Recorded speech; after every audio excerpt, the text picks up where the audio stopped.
C'est presque de l'info, c'est la revue de presque de Nicolas Canteloup. Et ce matin, c'est donc notre ami Guillaume Durand qui est avec nous. Oui, bonjour à vous qui Bonjour. nous écoutez, à moi qui m'écoute, bonjour à ma chère Julie, Natacha, Thomas, Jean-Marc, Lolo. Tiens, je me suis intéressé à une news, c'est l'augmentation des prix de la SNCF. Bon, je m'y suis intéressé pour vous, bien sûr, il va sans dire que je ne prends jamais le train. Écoutez, je prendrai le train quand Maserati construira des wagons et Ferrari des locomotives. Bon, Guillaume, puisque vous parlez de la SNCF, elle est de moins en moins rentable depuis quelques années. Oui, tout à fait. C'est cela même. Ils se sont aperçus qu'ils perdaient de l'argent, la SNCF, d'où réflexion chez les cadres dirigeants.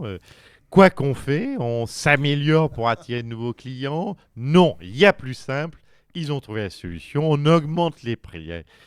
Ils sont forts à SNCF. Vous savez que si on met, ils ont calculé ça, si on met le Paris-Marseille à seulement 10 000 € l'aller-retour, la SNCF équilibre ses comptes dans les 5 ans. C'est fou. Hein. Ah, c'est fou, oui. Attendez, vous souriez, mais c'est super cette augmentation parce que ça va permettre aux voyageurs de seconde classe de goûter au prix de la première classe sans le confort, vous voyez. Allez, en attendant, c'est le départ du train des titres à la mine au charbon, c'est parti. On vous écoute, cher Guillaume. Abstention, les frondeurs du Parti Socialiste se sont abstenus de voter le budget de la Sécu. Ça, c'est quand même pratique. Pardonnez-moi cette réflexion. C'est pratique d'être frondeur. Sous prétexte qu'on est frondeur, on a le droit de sécher comme ça les votes, de ne pas venir bosser. Du coup, je me demande si je ne vais pas devenir moi aussi frondeur de Denis Oliven. Et rester tranquille chez moi la semaine prochaine. Allez. Oliven, t'es passé de gauche. Oliven, démission.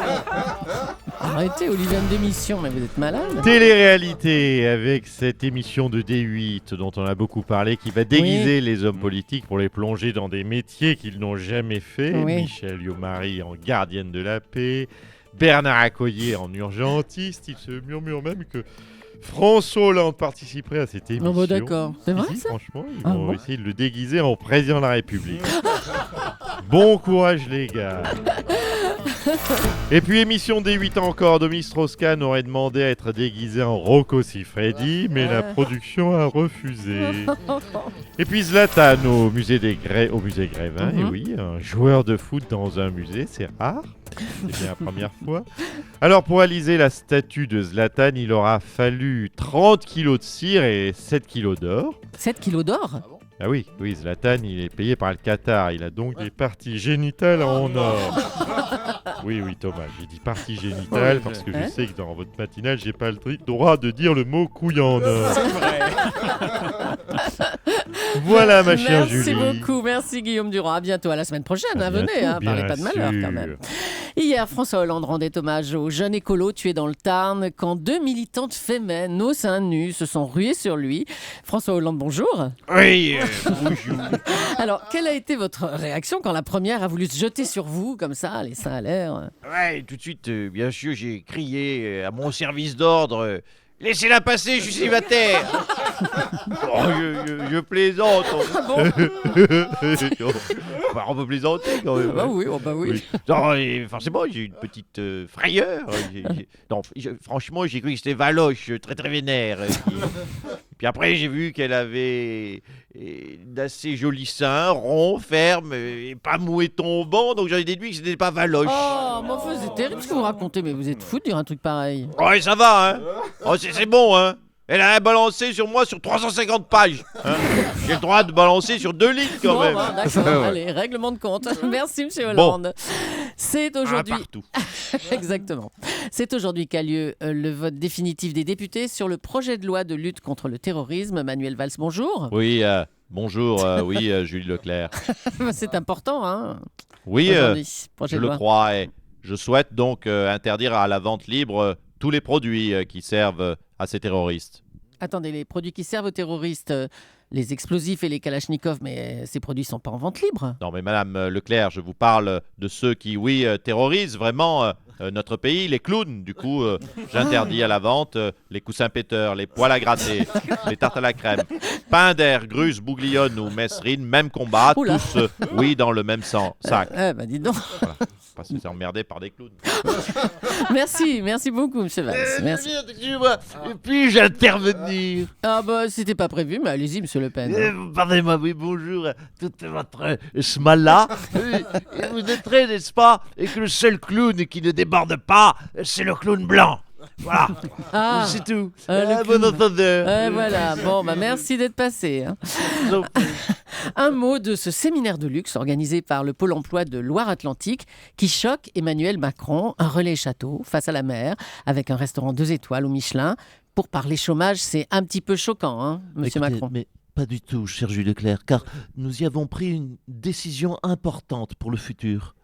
Quoi, augmenter les allocations chômage? Non, organiser le prochain séminaire Pôle emploi à Marrakech. Parce que oui, la Loire-Atlantique, Ouais. c'est bien beau, mais on se les gèle en octobre en Loire-Atlantique, franchement. Allez, on va revenir sur cette infomédia, donc cette télé-réalité pour hommes politiques.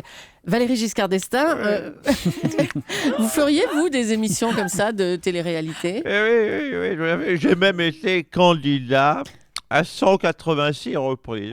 Je n'ai jamais été élu ni retenu. Ça me fait quelque chose. Bon, c'est vrai, ça, monsieur Giscard d'Estaing, vous étiez candidat pour la télé-réalité? Oui, écoutez, regardez, j'ai même gardé les lettres de candidature, les lettres de refus aussi. Tiens, candidat au bachelor. Recalé, trop vieux soi-disant. Alors j'avais à peine 70 ans d'écart avec les candidats. Tiens, OPF fait une candidature aussi pour opération séduction aux Caraïbes. Pas assez télégénique en maillot de bain. Alors que vous le savez, j'ai des jambes sublimes. Qui veut épouser mon fils? Refusé sous prétexte que ma mère a 147 ans. Attends que j'y pense. Bisous maman. Les anges de la télé-réalité. Oui, ça aussi. Regardez ce qu'ils m'ont mis. On vous rappellera. Alors je m'étais fait tatouer Forever Young sur le cul. Pour rien. Je vous fais montrer mon fichier. Non, merci, ça ira. On vous croit sur parole, monsieur Giscard d'Estaing, c'est bon. Allez, on va accueillir un autre invité spécialiste des déguisements et qui connaît bien les politiques. C'est Patrick Sébastien. Ouais, salut Gigi d'amour. Manatache Popo, ouais, salut au Club Soto. Salut à l'OA Saumur, Jean-Marc Morandi, salut au saltimbanque de la station. Alors j'ai appris pour cette nouvelle émission, je suis pas content, ma Gigi d'amour. Ah bah oui, c'est vrai que vous avez été le premier, vous, à déguiser les people, hein, Patrick. Carrément, tu l'as Ouais. dit, mais moi je m'en fous, moi, parce que moi je crée en permanence, en rebondissant, tu sais, sur l'actu. D'ailleurs, samedi prochain, dans le Grand Cabaret, je vais déguiser Snowy Strauss-Kahn en pompe à essence pour rendre hommage à Christophe de Margerie. Oh là là là là, C'est oh là. génial. Quand je lui ai dit qu'il se ferait pomper pendant 2 heures d'émission, il a tout de suite dit oui. Oh ouais, c'est bon, salut les clowns de la matinale. Oh là là, c'est pas possible. Bon, merci Patrick Sébastien. Allez, il est avec nous pour le sommaire de son émission, c'est Jean-Marc Morandini. Oui, joli. Très belle ambiance au studio, oui, joli. Aujourd'hui, dans le grand bordel du bazar, du fourre-tout des médias, de l'actu, de la politique, de la peinture sur soie, du macramé, de la planche à roulettes, de la dictature en Syrie, de la recette de la tarte tatin et de la santé, nous reviendrons sur cette émission de télé-réalité sur D8 dont nous avons beaucoup parlé, qui met en scène des personnalités politiques. Et oui, Bernard Accoyer va-t-il poser nu dans un calendrier avec Nabila? Julien Drey va-t-il réussir à pécho Michel Alliomar dans la piscine? Gérard Larcher va-t-il tenter le salto arrière en slip de bain échancré dans Splash? Voilà, toutes ces questions. Aucune réponse. Arrêtez. C'est dans le grand bordel du bazar du fourre-tout des médias. Merci Nicolas. Ségolène Royal, Madame Royal. Bonjour.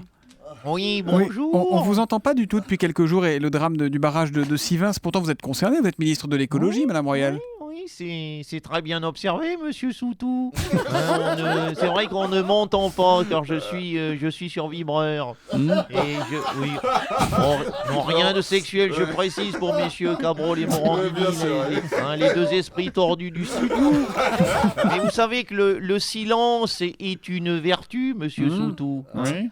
Bon, c'est surtout la certitude de ne pas dire de conneries. Et comme j'avais pris un peu d'avance, vous l'avez remarqué récemment dans ce domaine avec mes autoroutes gratos, Ouais. donc je ne m'exprimerai que dès que j'aurai un truc intelligent à dire. Donc je vous donne rendez-vous dans 3 ans. Eh ben, très bien. Eh ben, dans 3 ans, Ségolène Royal. Et bravo à Nicolas Canteloup qu'on retrouve en direct demain matin, juste avant 9h moins le quart sur Europe 1. Europe